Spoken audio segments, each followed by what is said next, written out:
আজও লীলা করে যায় সেই গৌর রায় কোনো কোনো ভাগ্যবান দেখিবারে পায়। বলুন এই লীলাটা কিভাবে হয়?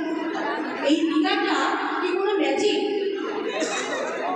দাদা বলেন সদ্গুরু আসেন যখন, তিনি ম্যাজিক দেখাতে আসেন না, ম্যাজিক ভাঙতে আসেন। তিনি দেখিয়ে দিতে আসেন প্রতিটি জিনিস কিভাবে বৈজ্ঞানিক ভিত্তির উপরে প্রতিষ্ঠিত। প্রতিটি জিনিসের একটা প্রসেস আছে, প্রসেস না মেনে অলৌকিকভাবে কোনো জিনিস হয় না। সৃষ্টির শুরু থেকে হয়নি, আজও হয় না, ভবিষ্যতেও হবে না, কোনোদিনও হবে না।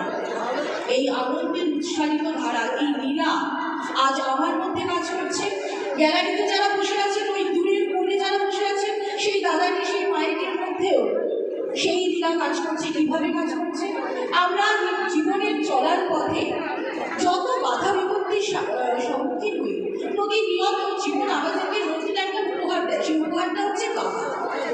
বাধাটা কিন্তু আমাদেরকে আটকে দেওয়ার জন্য, বাধা আমাদেরকে জীবনের পথে আরো এগিয়ে দেওয়ার জন্য। দাদা বলেন এক্সপ্যানশনের কথা, এক্সপ্যানশনের পথে এগিয়ে দেওয়ার জন্য। যেখানে এমন একটা জায়গায় আমরা পৌঁছবো, এই বাধার সম্মুখীন হয়ে, বাধাকে বাধ্য করে যখনই আমরা এগিয়ে যাবো, আমাদের নিজেদের যে কোয়ালিটি রয়েছে, ক্যাপাসিটি রয়েছে, সেগুলো বাড়তে থাকবে। এই যে আজকে আমি একটা সাধারণ জায়গা থেকে এসে আজকে কলেজে পড়াচ্ছি, আজকে এত সুন্দর আপনাদের সামনে উৎসবে সামিল হতে পারছি, এত আনন্দ করছি। এই গ্রোথটা, এই এক্সপ্যানশনটা আজকে আপনারা যে যেখান থেকে এসেছেন, আপনারা প্রত্যেকে নিজেদের জীবনে প্রতিনিয়ত বাধার সম্মুখীন হয়ে আজকে এই গ্রোথটা, এই ডেভেলপমেন্টটা, এই বিকামিংটা, এটাই হচ্ছে তার লীলা। আসল লীলা এটাই, যেই লীলাতে মানুষ প্রতিনিয়ত আনন্দের উৎস খুঁজে পাবে। সেই আনন্দের উৎস তার নিজের অন্তরে ভেতরে ঢুকে আছে। ঠাকুর বলছেন যে গুরুর সাথে আমাদের, ইষ্টের সাথে আমাদের যোগাযোগটা কেমন হবে? ইষ্টের সাথে আমাদের যোগাযোগ হবে বিয়ের পরে স্বামী স্ত্রীর মধ্যে, নববিবাহিত দম্পতির মধ্যে যে ভালোবাসাটা তৈরি হয়, যে প্রেমটা তৈরি হয়, যে আকর্ষণটা তৈরি হয়, পূর্ণিমার আকর্ষণ, সেরকম ভাবে আমার ইষ্টের প্রতি আমার ভালোবাসা, আমার আকর্ষণ। কেন? একটা ছোট্ট জিনিস ভাবুন তো, আমরা কি বলছি? আমরা সাধারণ কথায় বলি আজকে আমার মন খুব ভালো আছে, বা আজকে আমার মন খুব খারাপ আছে, আজকে আমার শরীর ভালো আছে, আমার দেহ, আমার আত্মা, আমার জীবন। আমি তাকে, আমার যদি এই শরীরটা হয়, তাহলে ডেফিনেটলি এই শরীরটা আমি নই, কারণ আমার অধিকারের আন্ডারে এই শরীরটা রয়েছে। আমার আত্মা, তারপরে আত্মাটাও আমি নই, কিন্তু এটা আমার আত্মা, আমার অধিকারের নিচে রয়েছে এই আত্মাটা। তাহলে আমি কে? বাইবেল কি বলছে? বাইবেলে বলা আছে তিনি একা ছিলেন, তারপর তার বহু হওয়ার ইচ্ছে হল, তখন তিনি বহু হলেন। God created man in his own image, যেটাকে ল্যাটিনে বলছে ইমেজও নেই।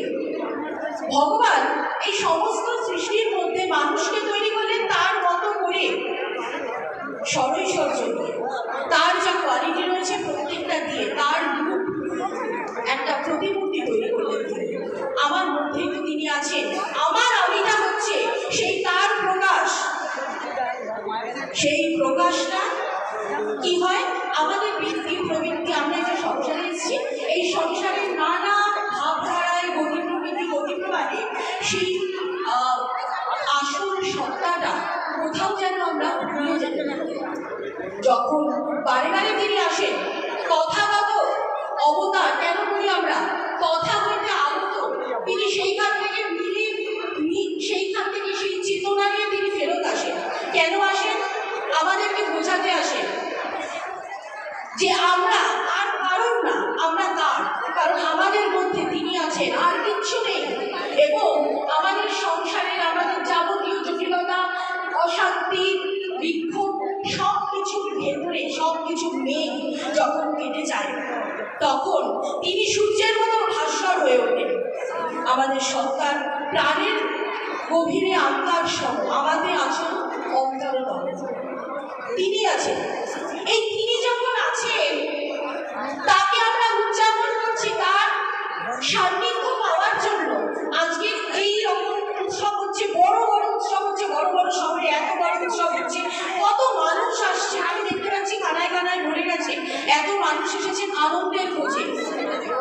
দাদা বলেন, এই যে আজকে একটা দিন একটা উৎসব শুরু হলো, সকাল থেকে সন্ধ্যে অবধি রাত অবধি আমরা আনন্দ উন্মাদনায় কাটিয়ে দিলাম, তারপরে সেই স্বস্তি, সেই আনন্দ, সেই উদযাপন কি সেদিন থেমে যাবে?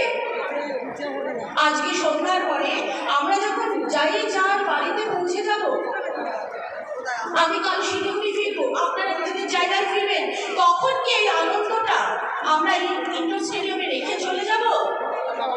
তার কারণ কি এটাই যে আমাদের আনন্দের আউটার লাইনটা, গণ্ডিটা এই নেতাজি ইন্ডোরের মধ্যে আছে? না, আমাদের আনন্দের যিনি কেন্দ্র, গণ্ডি অপার, সারা বিশ্ব প্রকৃতি, যেই কেন্দ্র, সেই কেন্দ্র হচ্ছেন আমার ভেতরে যে তিনি আছেন, সেই তিনি।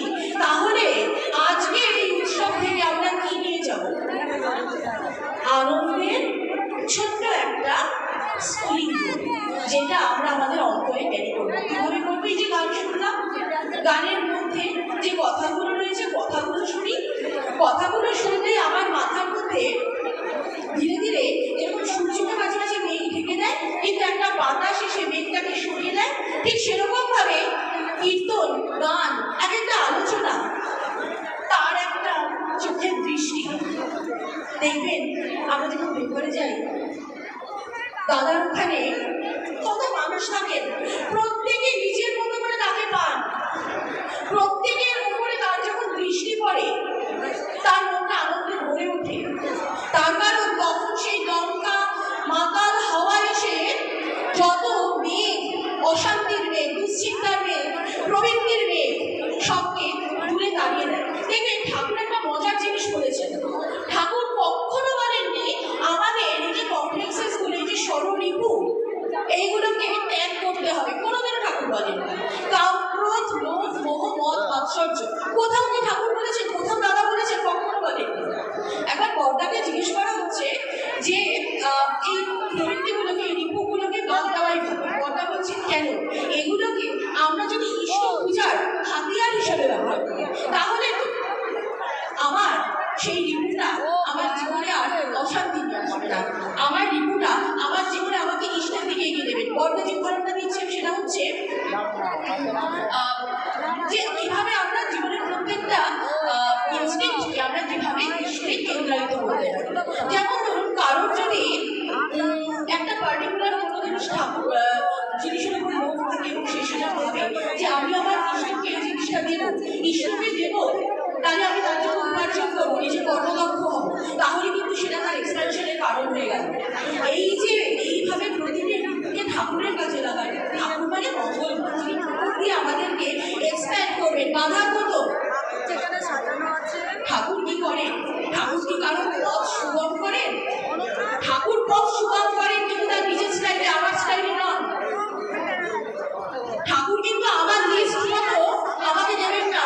ঠাকুর আমার ছেলের চাকরি দিয়ে দাও, মেয়ের ভালো বিয়ে হোক, আমার টাকা পয়সা প্রচুর থাকুক, আমার রিটায়ারমেন্টের প্রবলেম না হোক, এভাবে ঠাকুর দেবেন না। ঠাকুর দেবেন আমার ভেতরে জায়গাটা আছে, তার যাতে মঙ্গল হয়, সে যাতে তার ঘরে ফিরতে পারে। একটা সুন্দর দোয়া আছে, खोजी सूरत ना पाए। আমরা প্রত্যেক প্রাণী যখন এই জগতে এসেছি, আমরা খুঁজতে থাকি। আমাদের সার্চ কি? আমাদের সার্চ হচ্ছে, আমাদের আসল সার্চ হচ্ছে আমরা কিভাবে, কোথা থেকে এসেছি, কি বা করছি, এই কাজগুলো করার ভ্যালিডিটি বা কি, চাকরি করছি, চাকরি করতে কি হবে, আলটিমেটলি কি হবে।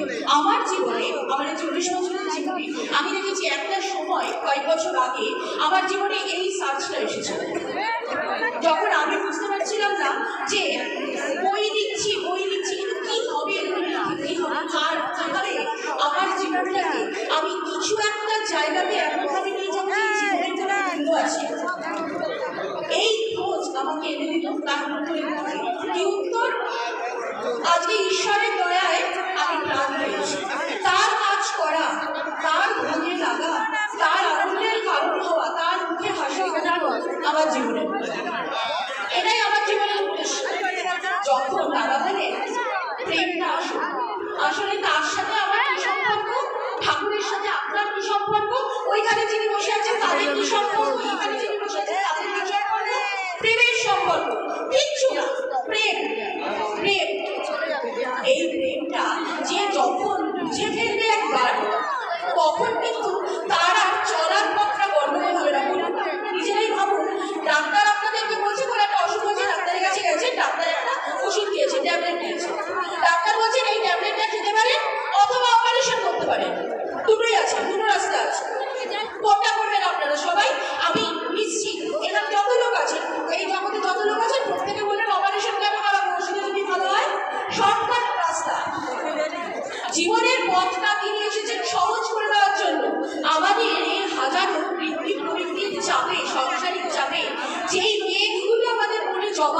বাইবেলের গল্প আপনারা পাবেন, স্বর্গ থেকে যারা যে সমস্ত দেবদূতরা ঈশ্বরের বিরুদ্ধে ষড়যন্ত্র করেছিল তাদেরকে স্বর্গ থেকে বহিষ্কার করা হয়। কিন্তু বহিষ্কার করা হলেও ঈশ্বর জানেন যে তিনি শেষ, সমস্ত জগতের চিত্রমের পরিব্যাপ্ত অখণ্ড মণ্ডলাকার তিনি, তার বাইরে তো কিছু নেই। তাহলে তিনি কোথায় পাঠাবেন তাদেরকে? তাই তিনি কি সৃষ্টি করলেন? নরক। বাইবেলে নরক তৈরির গল্পে উৎস এটাই যে যখন ঈশ্বর দেখলেন স্বর্গ থেকে বিতরণ করতে হচ্ছে দেবদূতদের, তখন তাদেরকে আশ্রয় দেওয়ার জন্য তিনি নরকের তৈরি করলেন, নরক তৈরি করলেন। নরকের রাজধানী না তাহলে ভাবুন ঈশ্বর এমন করুণা, তার এমন করুণা, সেই করুণার আসে উপায়।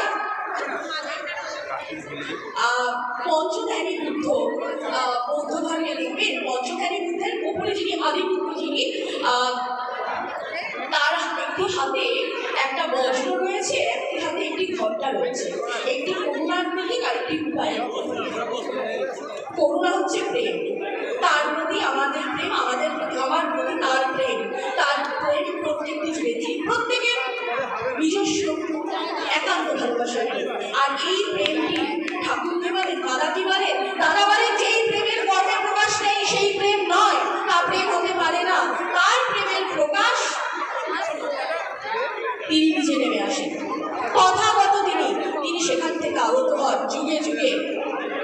আর সেখানে তার প্রেমের চূড়ান্ত প্রকাশ তিনি আবার এসেছেন। তিনি আচার্য পরম্পরা রেখে গেছেন, আচার্য পরম্পরার মধ্যে আমরা প্রতিনিয়ত দেখছি সেই প্রেম, সেই ভালোবাসা। প্রেমে পড়াটা খুব দরকার। আসল মানুষের প্রেমে পড়ুন, আসল মানুষের প্রেমে একবার পড়ে গেলে দেখবেন আর কিছু দরকার নেই।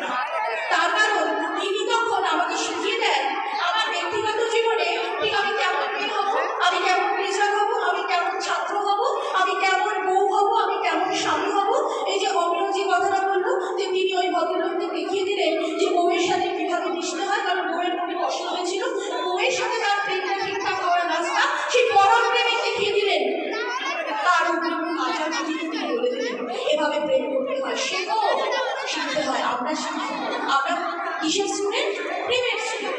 কারণ প্রেম থাকলে আজকে ভাবুন তো, তোমার দেশের মধ্যে যদি প্রেম থাকতো ঝগড়া হতো। আজকে সেই কোন জন্ম থেকে 1962 থেকে আজকে গাজা স্ট্রিপের লোকেরা কি হয়, ইসরায়েল প্যালেস্টাইনের যুদ্ধের কথা বলছে, সেই 62 সাল থেকে যুদ্ধটা চলছে, হাজারে হাজারে ছেলে মেয়ে মরছে। প্রেমটা যদি থাকতো মানুষের মনে, যুদ্ধ হতো, আপনার সাথে আপনার প্রতিবেশী, আমার সাথে আমার প্রতিবেশী লড়াই হতো না, কিচ্ছু হতো না, বাদ বিবাদ কিচ্ছু হতো না। এটাই হচ্ছে আসল। তাই দাদা মানে প্রেমে পড়ুন। আপনারা সবাই এই প্রেম থেকেই দেখবেন আনন্দের উৎসব। তারপর দেখবেন প্রেম মানুষকে শান্ত করে, আনন্দিত করে। আপনারা খুব ভালো থাকবেন, আজকে সারাদিন আনন্দ উদযাপন করুন। আর আচার্যদের ঠিক যেমন বলেন আজকের আনন্দটা আপনারা নিয়ে যান নিজেদের বাড়িতে।